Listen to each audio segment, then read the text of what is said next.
Good afternoon class 9th। आज अपन science online classes के अंदर थर्ड लॉ ऑफ मोशंस के बारे में पढ़ते हैं, जिसको क्रिया प्रतिक्रिया के नियम के नाम से भी जानते हैं। Action and reaction force. Two force acting from opposite direction as called action and reaction. यानी कोई भी कार्य की जो क्रिया होती है उसकी प्रतिक्रिया भी होती है।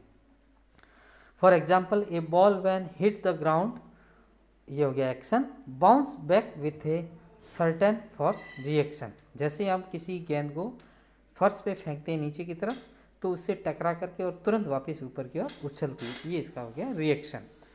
The third law of motion state that when an object exert a force on another object, the second object instantly exert a force back into the first object।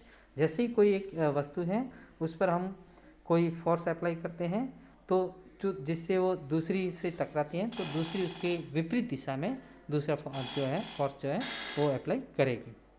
और this force are always equal in magnitude but position in direction. जो ये position और direction पर निर्भर करती है, और इसके बराबर यानी जितनी क्रिया होगी, एक्शन हुआ, उतनी ही मात्रा में रिएक्शन होता है। This force act on two different objects always one, और in other words every action has an equal and opposite reaction. प्रत्येक एक्शन की एक इक्वल और विपरीत रिएक्शन होता है। The magnitude of force acting upon the object are same, but the acceleration produce in them may or may not be the same because the objects can different in mass। अलग अलग द्रव्यमान के ऊपर इनका जो अंतर है अलग अलग रहता है। For example, when a bullet is fired from a gun, the gun only move a little backwards with the bullet can travel a large distance।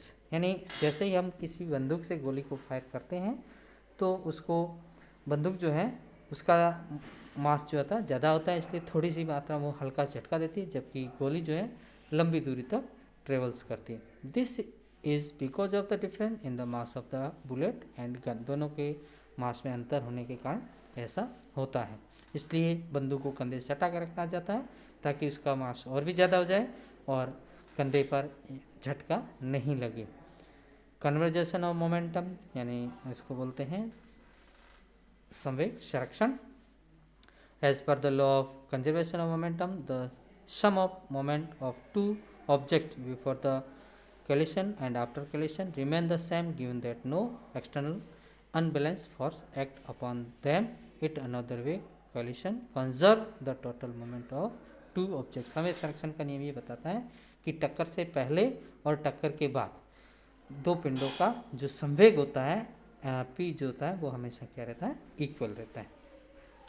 Consider the figure given above. Two balls A and B have a certain initial velocities collide with each other condition before the collision।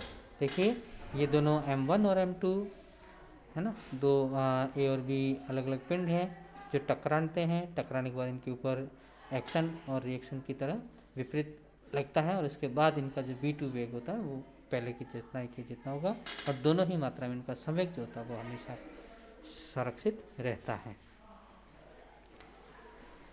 यहाँ पर equations दी गई हैं संवेग संरक्षण की, इसको आप एक बार देख लेना। There is no unbalance for acting upon them. The initial velocity of A is greater than initial velocity of B. The figure below explain how two momentum of the balls is conserved after the collision. Fact about conservation law, क्या कहता है ये नियम? They are considered as the fundamental law in physics. They are based on observation and experimental. They cannot be proved but can be verified or disproved with the help of experiment. A single experiment is enough to disapprove a law, while a single experiment is not enough to prove the same. It requires a large number of experiments to prove the law.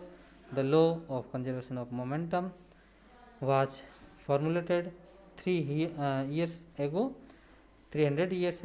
There is no single situation present until now that disapprove this law. Other law of conservation are law of conservation of energy, the law of conservation of angular momentum, the law of conservation of charge। धन्यवाद।